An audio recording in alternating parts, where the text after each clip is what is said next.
What's going on, YouTube?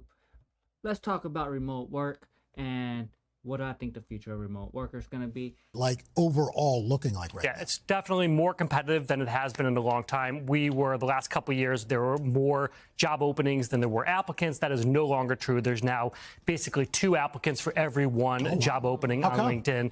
People aren't leaving jobs as fast as they were before. People are staying put, and companies just can't afford to hire as much as they have been. So there are still jobs. It's not that there are no jobs out there. There are lots of jobs, especially in healthcare, or if you're involved in AI at all. We've been discussing the Trump administration issuing buyout offers to millions of federal employees yesterday. You know, it came with a caveat, though. Those who don't resign will be called back to work in person 5 days a week. That's in line with an executive order issued by Trump on his first day in office, mandating fully in-person work for most federal employees. And like and subscribe to my video and comment down below. Most of my videos have only 90% of views that are not subscribers. So 90% of y'all aren't subscribed. So like, subscribe to my video so you can help with the algorithm. Now, let's talk about this remote work and what I think is going to happen. Now, the rise of remote work, the global shift towards remote work is no surprise about it. So exploring the stats and trends showcasing the surge of remote work. So more and more people are going remote work across all industry. Now, the number shows that remote work is very valuable and a lot of people are doing it. Now, later in the video, I'll talk about why and what is going to happen with it. But let's keep going on, talk about the pandemic influence.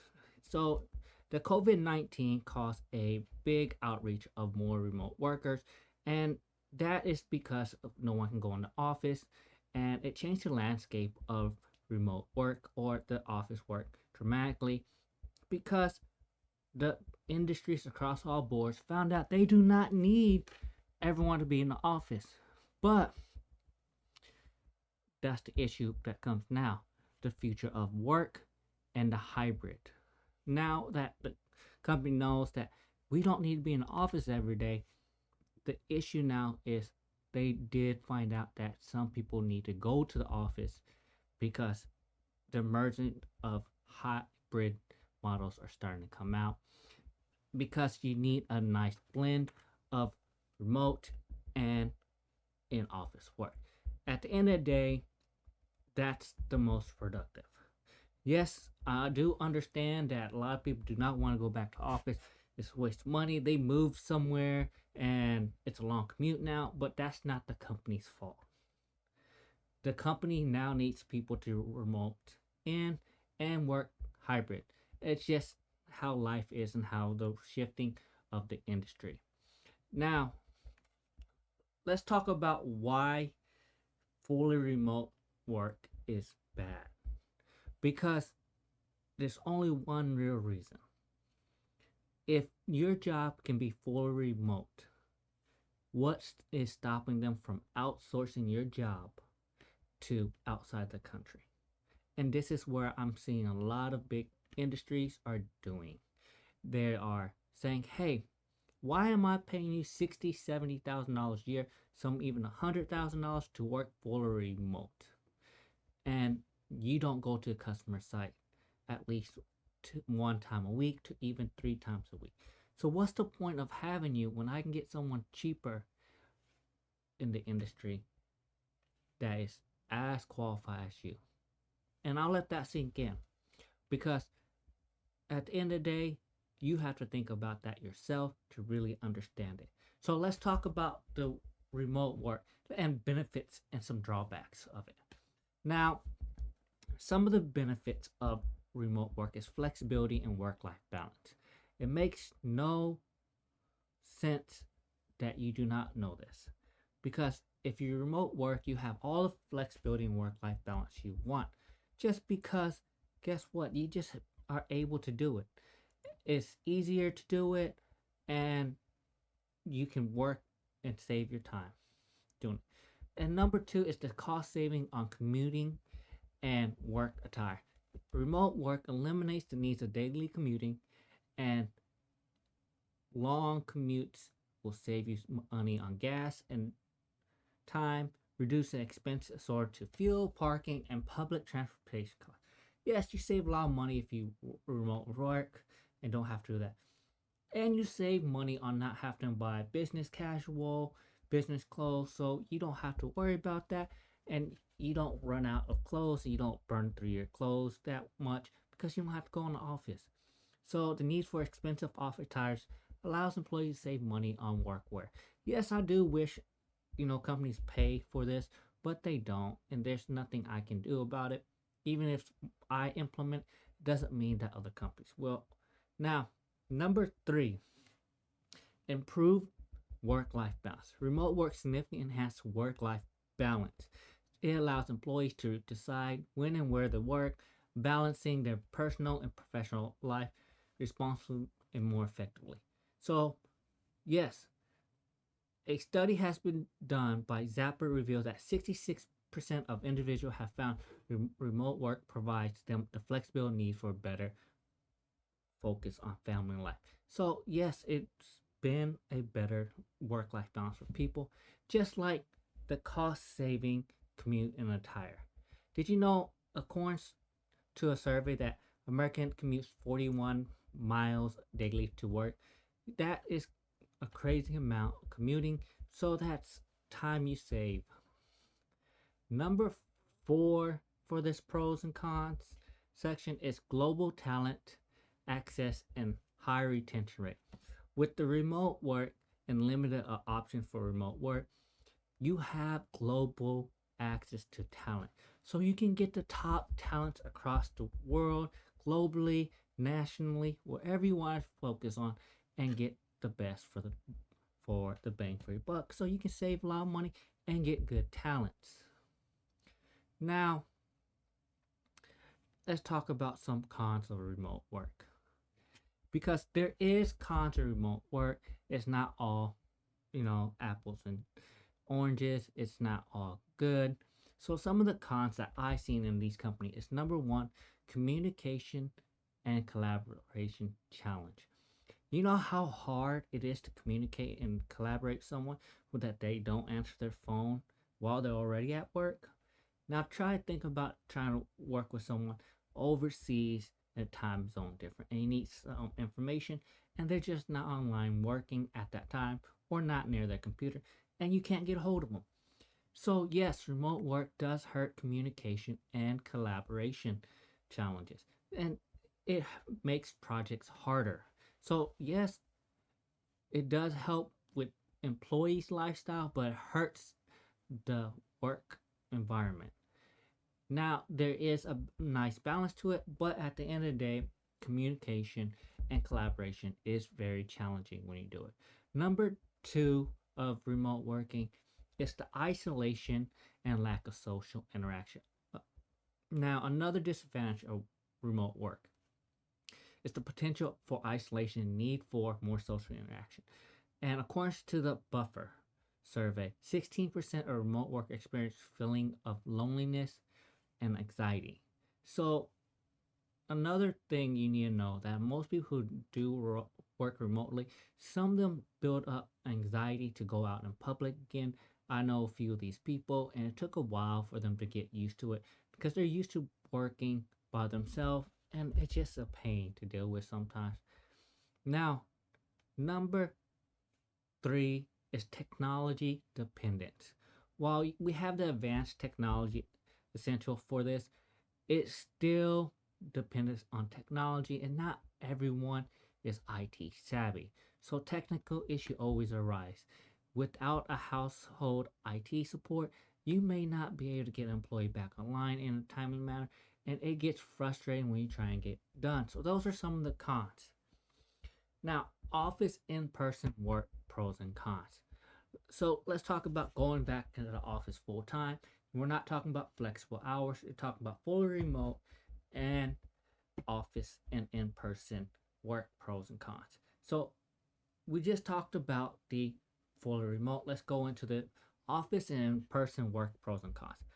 So the pros of going back to the office fully, it's the number one, it's the structure work environment. It's very easy to get everything structured and you can perform at a higher efficiency. So a designated workplace with a desk, computer, and necessary equipment help create professional atmosphere so you don't get distracted and you can get productivity done. So it's no surprise that productivity happen at work. It's why you're there. Now, according to the review, if you want to build a high performance culture, start by looking at your office environment because that's where it starts. Number two, going back to the office full time, easier collaboration and team building. I found that whenever I made people go into office and talk to each other, in-person collaboration, team building opportunity, in-person meeting, face-to-face, it gives better for brainstorming sessions and casual conversation in the hallway will help projects move forward and help my people. So it's easier to collaborate in person and team building. And for engineering and some of these other fields, it is required and there's nothing you can do about it because it's hard to be inspired whenever you don't have a room full of engineers to help you with some of these inspirational times. Number three is clear separation between work and personal life. And this is the thing that I had to learn the hard way whenever I first started working from home. The first job is I always worked 24/7 and I had a hard time separating them. But whenever I go to work now in person, it's very easy because when I'm there, I'm just working there. No distraction, no real family issues. It's just clear cut professional life. And then when I come home, it's just personal life and my side hustles. So it gives me a clear cut. So this is the other pros about it. And number four, access to on-site resources. Now, there's no surprise that office spaces will have better resources than people have at their house. Majority of the times they have the library, archive, physical workplace offer many resources. And that helps you with your projects. And you don't have to try to put together these projects with things around your house. You have it all the access to the resources at your job. And lastly, better oversight and management support. You know, it's easier to get management involved whenever you can see them in person. Now, there is people who like to micromanage, and you can't really micromanage whenever you're remote working. It just doesn't work. And there's more of an oversight whenever you're in person. Now, there's a pros and cons, and if we take it to the extreme, one into the other, okay, they're both bad. Now, let's find a happy middle, and whenever you go to work, and you can have a manager support by just walking into this office, it's way better and way easier to get things done. And regular supervision, feedback, have higher job satisfaction and performance levels. So, yes, some people are happy about having it. So, here's some of the cons, and it makes sense, some of these cons. And for going back to office, is commute time and expenses. The average American work spends about 27 minutes in traffic commuting one way. Additional time loss for that traveling. So you lose time during your day and it costs you money. And number two is limited flexible work hours. Yes, you don't have a lot of flexibility if you have to go 9 to 5, and I understand that's a con. And number three, yes, I understand there's political office things that go around. So potential of office politicals and distraction. There are always distraction at the workplace. It's same thing like home. But if you have a proper environment, you won't have it. So research shows that the number one reason employees consider leaving a job is hostile work environment. So yes, you can have this at work, but it can be it can work out for you. And lastly, is limited talent pool whenever you do remote work. Yes, you very limited to the people around who lives around that office. So if they don't want to travel a lot, you limit your talent pool, so it could hurt your growth. So talk about the future of work, embracing flexible and choices.